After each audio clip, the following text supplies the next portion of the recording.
Halo semuanya, perkenalkan nama saya Dela Diniati.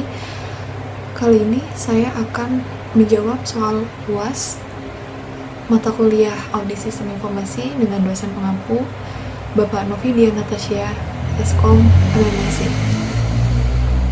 Soal pertama, dalam audit SI dikenal dengan konsep resiko dan sistem pengendalian intern. Resiko merupakan kondisi atau kejadian yang dapat berdampak negatif pada hasil suatu kegiatan. Resiko berpotensi timbulnya kerugian. Jelaskan berbagai kemungkinan resiko yang terjadi pada perusahaan atau sebuah organisasi. Yang pertama, kesalahan pencatatan atau pelaporan yang diakibatkan oleh sistem yang tidak memadai atau tidak sesuai dengan standar yang berlaku. Yang kedua, terjadinya kerusakan atau kehilangan aset, baik yang terjadi karena kerusakan, kehilangan, atau bencana alam. Yang ketiga, tidak dipatuhinya prosedur atau kebijakan tertentu.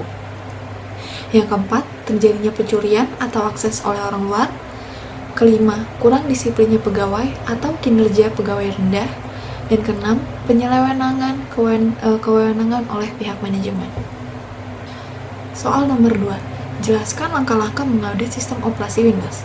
Pertama, tentukan apakah klien menjalankan firewall yang disediakan perusahaan. Kedua, tentukan apakah klien menjalankan program antivirus yang disediakan perusahaan. Ketiga, tentukan apakah klien menjalankan solusi manajemen tambalan yang disediakan perusahaan. Yang keempat, tentukan apakah klien dilengkapi dengan paket layanan, perbaikan terbaru, dan perangkat lunak yang direkomendasikan minimum. Yang kelima, pastikan bahwa klien memiliki semua yang berikut sesuai dengan Microsoft Baseline Security Analyzer. Yang keenam, pindai sistem menggunakan memindai jaringan tingkat komersial. Yang ketujuh, evaluasilah kontrol keamanan fisik selama workshop. Soal nomor 3, jelaskan istilah router, switch, dan firewall. Router merupakan perangkat keras jaringan komputer yang dapat digunakan untuk menghubungkan beberapa jaringan yang sama atau berbeda.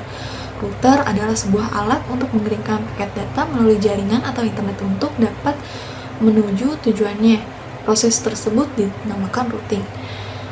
Lalu, switch atau hub switching adalah perangkat jaringan komputer yang menghubungkan segmen jaringan atau perangkat jaringan. Switch adalah perangkat telekomunikasi yang menerima pesan di perangkat yang terhubung dengannya dan kemudian mengirimkan pesan hanya untuk perangkat yang pesan dimaksud atau sebagai sentral pada sebuah network.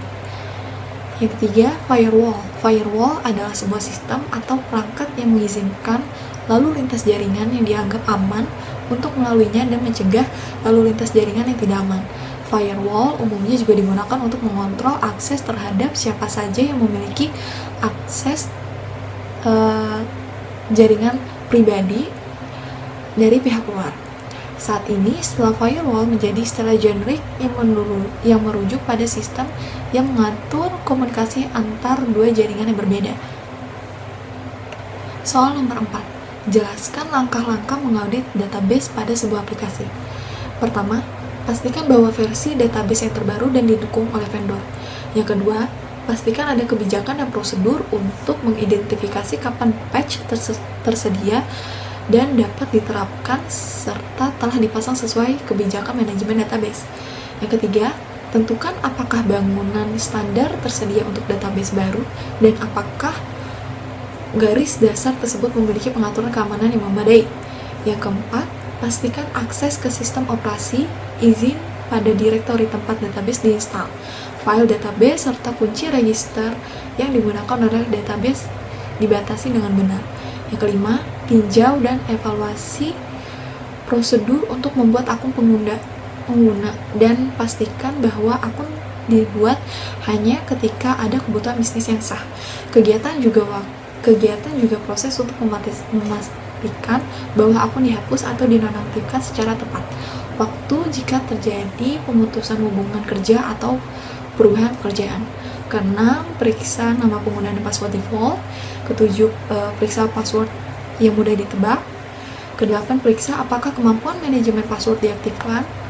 Kesembilan, verifikasi bahwa izin database diberikan atau di-revoke dengan tepat untuk meningkatkan otorisasi yang disyaratkan. Dan yang ke-10, tinjau izin database yang diberikan pada setiap user. Sekian jawaban UTS dari saya. Wassalamualaikum warahmatullahi wabarakatuh.